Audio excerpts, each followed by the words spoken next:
Et on va parler, bien sûr, encore de cette rentrée des classes, de l'abaya. Une jeune adolescente de 14 ans s'est refusée l'entrée en classe car elle portait un kimono. Elle était en 4e, comme je vous l'ai dit. Comprenez-vous ces exclusions? Comment définir ce qu'est une abaya et ce qui ne l'est pas? Alors, je vais vous dire, ça déjà, ça va être un bordel. Je vais vous dire, il faut des stylistes à l'entrée des établissements. Non, mais comment on sait? Je vous dis, ça va être un bordel pas possible. Et je crois que ça, peu de gens l'avaient anticipé. Regardez, petit récap. Et son papa sera avec nous également dans un instant, qui va nous dire ce qui est passé. Vous allez voir la photo de comment elle est habillée. Et son papa veut la défendre ce soir dans TPMP. C'est parti. C'est le sujet brûlant de cette rentrée. L'abaya, qui est un vêtement religieux, est donc prohibé. Je ne savais pas que l'abaya est un signe religieux. Depuis que Gabriel Attal a annoncé l'interdiction à l'école de cette robe longue qui couvre le corps, certaines adolescentes dénoncent des dérives dans cette restriction. Une lycéenne a été exclue de son lycée car elle portait un kimono. Une exclusion suivie par d'autres, dont celle de cette élève de 4e renvoyée pour avoir à son tour porté ce kimono rose, un vêtement ample d'origine japonaise. Le père de la collégienne qui crie aujourd'hui à la discrimination s'exprime ce soir dans TPMP. Alors comprenez-vous la décision du chef d'établissement? Eh oui, Gilani, merci d'être avec nous. Merci. Votre fille n'a pas pu entrer en classe cette semaine parce qu'elle portait cette tenue. J'aimerais que dans le débat, on reste sur cette tenue. Voilà, qu'on ne commence pas à aller chercher le sujet en général, puisqu'on en a déjà parlé. Cette tenue a été refusée. Est-ce que vous comprenez Est-ce que vous comprenez la décision de l'établissement? Est-ce qu'on peut mettre la question, s'il vous plaît? Karim Zeribi et Eric Nolot sont avec nous pour cette BRI. Une adolescente de 4e renvoyée de son collège car elle portait un kimono. La question, s'il vous plaît, c'est important pour les téléspectateurs. Comprenez-vous la décision de l'établissement? Eric Nolot, vous la comprenez? Je la comprends parfaitement. Dans cette tenue-là? Oui. Parce qu'il y a des problèmes très graves en ce moment à l'éducation nationale. Il y a la lutte contre l'islamisme. Vous avez vu que le Conseil d'État a validé l'interdiction de l'abaya. Il y a le problème du harcèlement. Vous avez vu qu'un gamin de 15 ans s'est pendu. Et il y a un troisième problème, c'est l'effondrement du niveau scolaire, que ce soit celui des élèves ou des professeurs. Et selon moi, il y a des problèmes dérisoires. Et parmi les problèmes dérisoires, je classe les états d'âme d'une collégienne par rapport à sa tenue. Si l'établissement décide que sa tenue n'est pas adéquate, la décision s'impose. Votre fille, mais je dis votre fille parce qu'on parle d'elle, mais ça vaut évidemment pour tout le monde, je ne personnalise pas le débat, peut porter ce kimono chez elle, peut porter ce kimono dans la rue, peut le porter où elle veut, sauf à l'école où c'est le chef d'établissement qui va décider. Donc écoutez, maintenant, il faut arrêter d'encombrer l'actualité avec des faux problèmes, des faux sujets, et se concentrer sur ce que j'ai dit, la lutte contre l'islamisme, la lutte contre le harcèlement et le relèvement du niveau scolaire. Tout le reste, c'est dérisoire, c'est anodin, ça ne fait qu'encombrer l'actualité et nous empêcher de réfléchir. Voilà pourquoi je suis favorable. Il va vous répondre dans un instant. Je soutiens la décision de l'établissement. Gilani va vous répondre dans un instant. Karim Zeribi. Je trouve qu'Éric Nolot a dit une seule chose d'intéressante dans son propos, c'est qu'il fallait, insiste là-dessus. C'est qu'il fallait s'attacher au sujet prioritaire. Exactement. Et c'est le seul point sur lequel nous serons d'accord. Et en l'occurrence, une jeune fille qui arrive avec une tunique de pièces, comme on peut en trouver de partout, je ne vois pas en quoi cela contrevient au principe de laïcité, et je le précise, auquel je tiens. Car je trouve important que les principes de laïcité soient respectés, que les signes religieux restent à l'extérieur, kippa, croix, voile. Donc, je suis un défenseur de l'école publique et laïque. Mais là, je trouve qu'on verse dans le délire. On verse dans le délire parce que je ne vois pas en quoi cette tenue a une quelconque référence avec le religieux.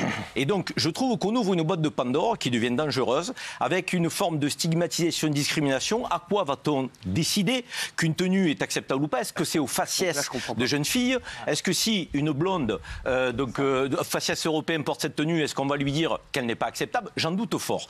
Moi, je vous le dis... Là, sur ça, je suis assez d'accord avec toi, parce que... mais non, mais même la couleur et tout, je vois pas le... Je comprends pas, en fait. Exact. Et je vous le dis, je suis d'autant plus choqué que... Avant-hier, on a eu une nouvelle encore catastrophique dans le pays. Un jeune de 15 ans s'est pendu à Poissy en raison du harcèlement scolaire. Il y a 850 000 gamins qui sont victimes de harcèlement scolaire dans notre pays. Il y a eu 68 cas d'abaya à la rentrée scolaire. On nous a fait du abaya matin, midi et soir, une semaine avant la rentrée scolaire. Eh bien, il n'y a pas eu de problème. Donc, curieusement. Parce que les filles ne sont pas là pour créer de soucis, elles veulent étudier, trouver leur place dans la société. Elles ne sont pas le bras des islamistes. Vous parlez d'une offensive islamiste avec 28 filles sur 12 millions d'étudiants. Non, mais il faut qu'on arrête le délire. Il faut qu'on revienne à l'essentiel. Il y a des gamins en 6e qui ne savent pas lire. Il y a 850 000 gamins qui sont victimes de harcèlement. Il y a 160 000 gamins qui sont victimes d'inceste. Et vous allez me parler d'une tenue 2 pièces qu'on trouverait dans tous les magasins et que toutes les jeunes filles peuvent porter. On est dans le délire. Il faut que ce délire s'arrête. Il faut qu'on revienne à l'essentiel, aux priorités. La priorité, c'est que ces filles puissent étudier tranquillement, comme les autres, sans être poincées du doigt, et qu'on abandonne un petit peu cette forme d'hystérie autour de l'islam et des musulmans. Laissez-les tranquilles, les musulmans. Il y en a qui ne sont pas d'accord avec vous, on va les avoir dans un instant. Gilani, votre réponse surtout à Eric.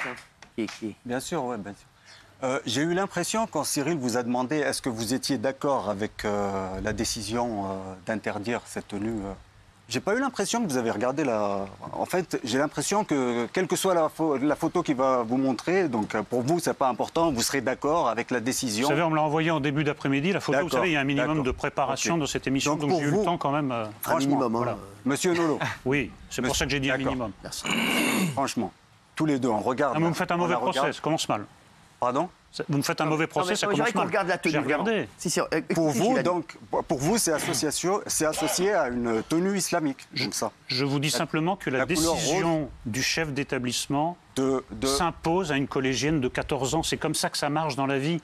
Votre fille, je dis votre fille, toute fille peut faire ce qu'elle veut en dehors de l'école. Là, il y a une décision. Mais est-ce qu'il y a un lien avec la religion? C'est la question qui était posée. Écoutez, tu vois un lien là? Écoutez, moi je ne vais pas au débat parce que il faut arrêter. Je précise que ma fille, elle n'a jamais été voilée. Donc elle n'a jamais été voilée. Donc elle n'a jamais eu de soucis à l'école par rapport à ça. Donc moi, aujourd'hui, je parle par rapport à ce qui est arrivé à ma fille, que je trouve très grave. Gilani, est-ce qu'elle allait en abaya à l'école avant? Jamais de la vie. Elle n'a jamais eu de soucis par rapport à ça. En fait, je vais vous dire un truc tout simple. Ma fille, elle a reçu cette tenue comme cadeau au cours de l'été. Donc elle a reçu 2 tenues comme ça. Elle était contente, elle était affolée, elle nous a montré. Donc c'est une mode, c'est une nouvelle mode. Il lui a dit quoi le proviseur? Le proviseur, il lui a dit que sa tenue, elle était assimilée à une abaya, à une... Excusez-moi, monsieur, je vais préciser ma pensée. À partir du moment où il va y avoir des centaines de cas comme ça ambigus... Pourquoi ambigu? Mais où ambigu? Pourquoi ambigu? Mais où tu vas de l'ambiguïté? Il n'y a aucune ambiguïté. Non, mais le chef d'établissement ambiguïté, je veux dire, c'est une tenue. C'est pas vous qui allez la trancher, c'est pas moi qui vais la trancher. C'est le chef d'établissement qui va la trancher. Et le chef d'établissement lui demande d'enlever, je veux dire, d'enlever le haut pour pouvoir rentrer alors qu'elle avait un débardeur en dessous. Je veux dire... De quel droit le chef de l'établissement... On marche sur la tête. Hein. Voilà, il lui demande d'enlever. Et il m'a appelé, c'est-à-dire on m'a appelé. Il a laissé un message à ma femme, c'est urgent, il faut que vous appelez tout de suite, j'ai un problème, j'ai votre fille en ma présence, c'est un problème concernant votre... Mais ça a pris des proportions énormes. Ça, c'est autre chose. Moi, j'ai reçu un appel, j'étais au boulot, je reçois un appel du proviseur. Donc il se présente, je suis le proviseur. Heureusement que c'est pas ma femme qui l'a reçu ce coup de téléphone. Donc je suis assez calme, mais je me suis inquiété. Je me suis dit, il est arrivé un truc à ma fille. Non, c'est pas autre chose. C'est le délire concret. Et là, il m'annonce que ma fille, en sa présence, et qu'il me parle d'abaya. Mais je lui dis, mais ma fille, elle n'a jamais eu d'abaya. Il me parle d'abaya, tout ça, mais je ne comprenais pas. Il m'explique qu'il lui a demandé de l'enlever, elle n'a pas voulu. Donc, en fait, j'ai rien compris. Pour moi, une abaya, c'est une tenue complète. Et si on l'enlève, qu'est-ce qu'on a en dessous? J'ai rien compris, en fait. Jacques Cardos, vous êtes d'accord avec Eric Nolot?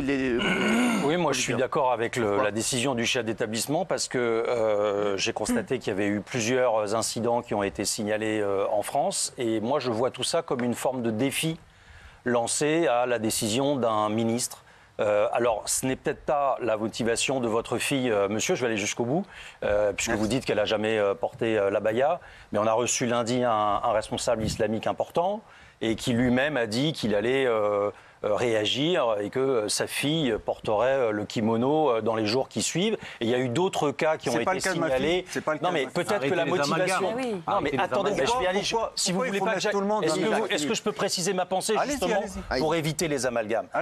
Je m'interroge sur la tactique qui est utilisée. Pourquoi, à partir du moment où il y a une interdiction, on dit non, mais on va porter des vêtements amples, on va porter un kimono. Qu'est-ce qu'ils cherchent? Attendez, on a bien vu par le passé qu'à chaque fois qu'il y a des interdictions, derrière, il y a une motivation de créer le désordre, de créer un précédent, de faire en sorte qu'ensuite on tombe sur un juge qui soit finalement d'accord avec. Et voilà. Et on va encore tomber dans des appréciations un peu entre deux. Non, il y a une règle. Il y a une règle. Arrêtons avec cette histoire. Le kimono, on est en train de l'interprétation de la règle. Voilà, mais justement, c'est comme la loi et l'esprit de la loi. Mais justement, de toute façon, on l'a vu, ça va être un bordel monstre. Ils vont créer quoi? Le kimo abaya, c'est ça? C'est l'idée qui est derrière. Alors moi aussi, la seule chose avec laquelle je suis d'accord avec Éric, c'est sa première partie, c'est-à-dire qu'aujourd'hui, dans l'éducation, il y a des choses beaucoup, beaucoup plus graves. Et à chaque fois, on passe tous les sujets très graves sous silence pour des petites broutilles et on en fait tout un truc. Ici, ce n'est absolument pas religieux, c'est une tenue, c'est une tenue qui se trouve dans le commerce. C'est très joli. Alors, dans le temps, moi, elle était contente de sa robe. Pourquoi elle n'aurait pas la liberté de poser sa robe sans qu'il y ait des théories, des tactiques, des théories, des machins? Au collège, justement, pour rebondir sur ce que vous avez dit, j'ai été une fois renvoyée parce que j'avais des bretelles trop fines.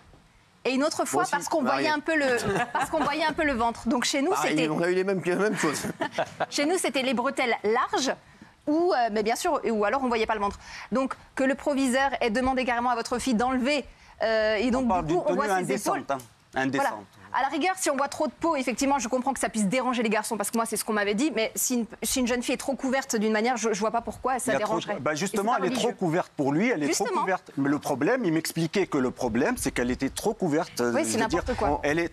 L'habit, elle était trop ample. À un moment, je sais, il faut qu'on les laisse tranquilles, ces pauvres filles. Mais quelle est la motivation? Attendez, on va se retrouver dans un instant. C'est quoi l'intérêt? On va se retrouver dans un instant.